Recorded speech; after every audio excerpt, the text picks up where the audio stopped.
Ford, ele falou algo lá no século passado. Ele falou assim: se você acredita que pode, ou se você acredita que não pode, de todo jeito você tem razão.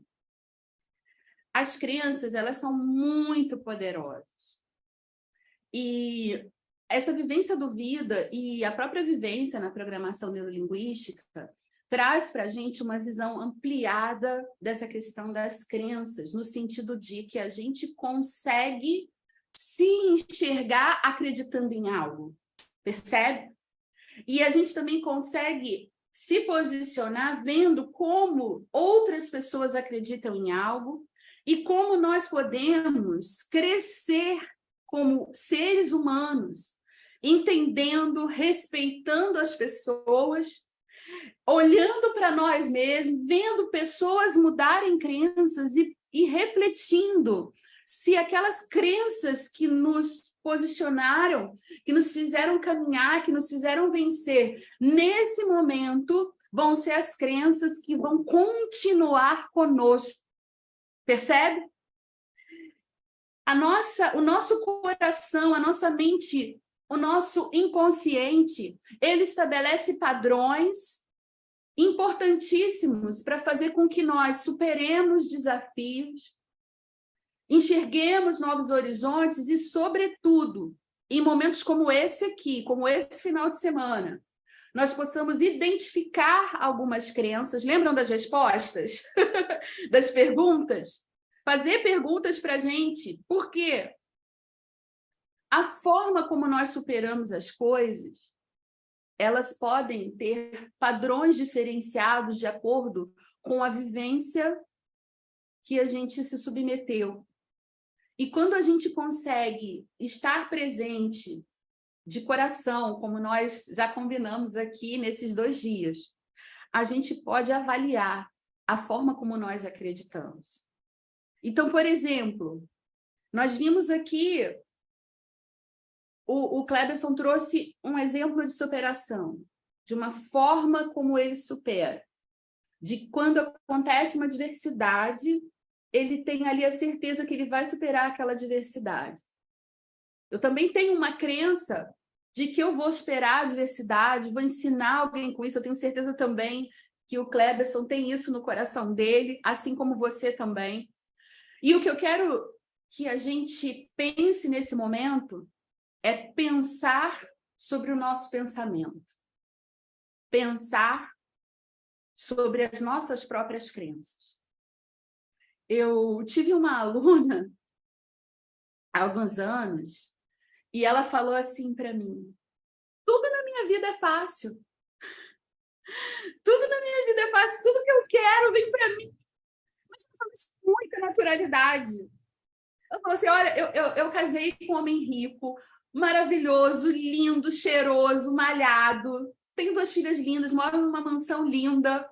Tenho a profissão que eu gosto, eu trabalho quando eu quero, porque a situação minha familiar é muito boa financeiramente. Tudo que eu quero vem para mim fácil. Foi assim desde que eu nasci. Eu não nasci numa família muito abastada, mas a minha mãe sempre falava isso para mim.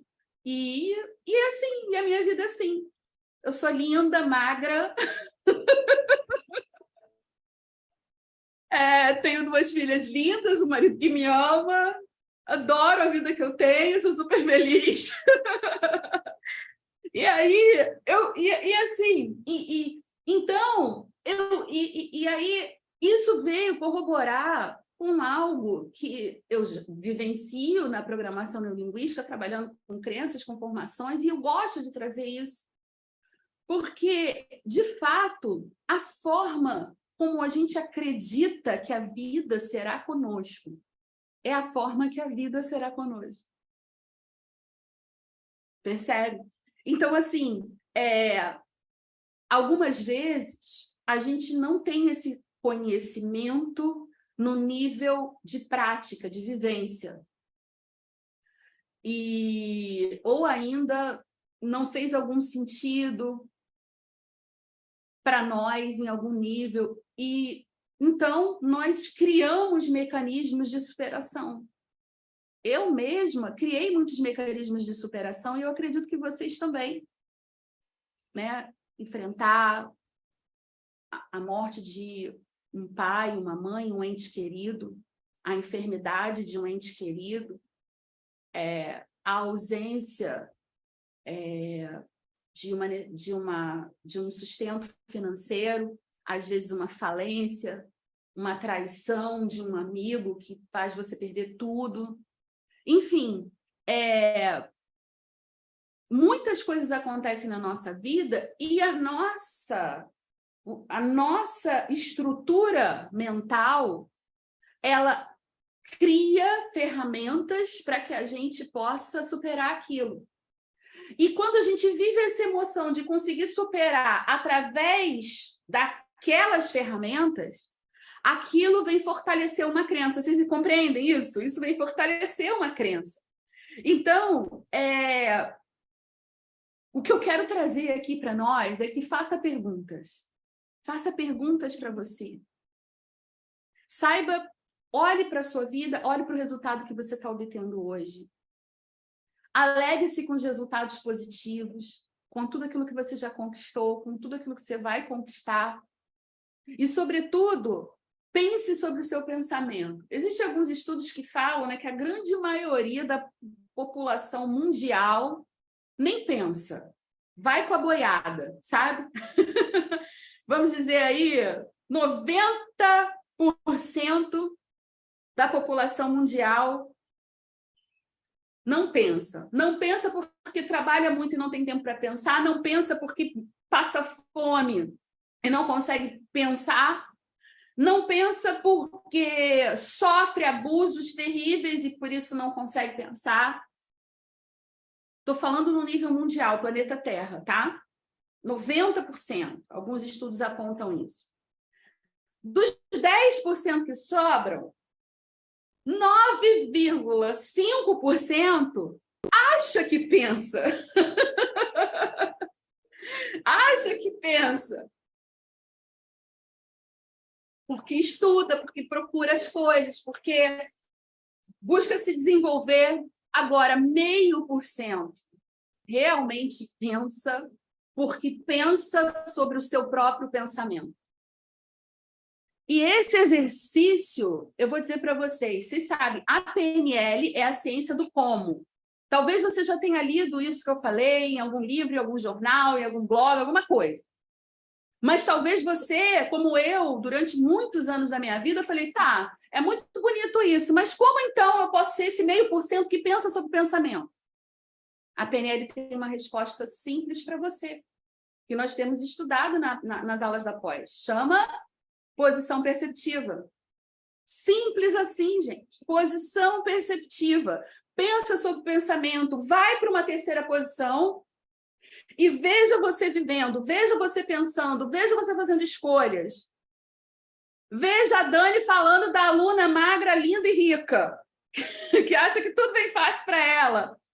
Vê a Dani falando que já sofreu muito também na vida e que supera esse sofrimento porque acredita que, da forma que ela conseguiu superar, ela pode ajudar outras pessoas a superarem. Olha, vocês estão entendendo? Olhe várias pessoas e perceba que o que determina a vida não é a conta bancária do pai e da mãe, não é a localização geográfica que o pai e a mãe nasceram, vocês estão entendendo? É, de alguma forma, quando alguém começa a pensar sobre o seu pensamento e começa a perceber aquele momento da sua vida, o que faz sentido ela pensar. Mas o primeiro passo está numa posição perceptiva, de você poder se enxergar, de você conseguir se olhar dentro de um cenário. Agora, perceba, isso é totalmente diferente de uma coisa chamada comparação, tá? É diferente de uma comparação. Sabe onde é que é diferente a comparação? A comparação, ela não está na terceira posição. Ela não está numa posição neutra. Ela não está fora do corpo. Quando um ser humano se compara com alguém, muitos médicos, psiquiatras, psicólogos têm falado isso, que a maior doença de base para a ansiedade e depressão não a doença de base é a comparação. Vocês estão entendendo? A comparação leva à ansiedade, leva à depressão. Por quê? A comparação está na primeira pessoa. Eu estou aqui, vendo o que eu vejo, sentindo o que eu sinto, ouvindo o que eu ouço e comparando a minha vida com quem está à minha volta. Fulano tem isso, eu não tenho. Fulano... Eu estou dizendo, gente, que isso às vezes não acontece no nível da mente consciente e pode não estar acontecendo nem na inconsciente com você. Mas vocês lembram que a gente falou no início do Vida? Né? Isso pode ser aqui para o teu espaço-tempo passado, presente ou futuro, ou em algum ambiente que você esteja, ou com pessoas que você se relacione.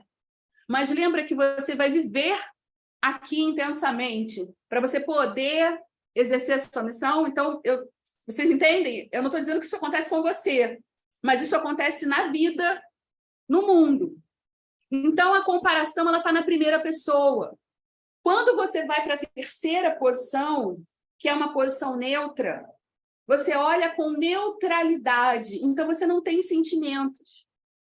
Você não diz, eu quero ser aquilo ou eu quero ser aquilo outro.